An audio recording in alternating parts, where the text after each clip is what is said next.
C'est vrai qu'actuellement, ça ne va pas du tout du côté de FC Barcelone, mais quand même, quand on regarde la façon dont le FC Barcelone traite ses joueurs, c'est quand même assez inquiétant et on peut se dire que c'est ça en quelque sorte le karma parce que si la situation du club est assez difficile, c'est aussi parce que le club traite très très mal certains de ses joueurs, donc ils ont fini d'utiliser parce qu'il y a eu Gundogan qui a rejoint donc, le club en tant que superstar en provenance de Manchester City. 2 ans après, maintenant, le Sébastien ne veut plus de lui et il est poussé quasiment vers la sortie. Et voilà, là maintenant, c'est assez incompréhensible quand même, c'est que la façon dont il a été traité, la façon dont le Sébastien le traite.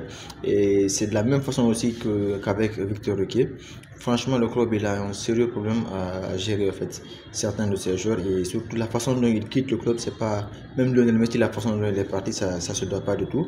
Et voilà, et quand en fait, ça ne rend pas le club attractif, hein. Quand les autres joueurs voient la façon dont le club traite ses joueurs, ils se disent que oui, le club peut le traiter de la même façon. Et c'est d'ailleurs l'une des raisons pour laquelle Dembélé il a quitté le club. Certainement, il a senti que ça allait se passer de cette façon-là pour lui. Et voilà, il a payé bagage. Quand même, c'est assez incompréhensible. Gundogan va donc quitter le FC Barcelone dans les prochains jours pour Manchester City. Et voilà, ce sera la fin de son histoire du côté de FC Barcelone. Et au début d'une nouvelle histoire du côté de FC Barcelone avec son nouveau coach Hansi Flick.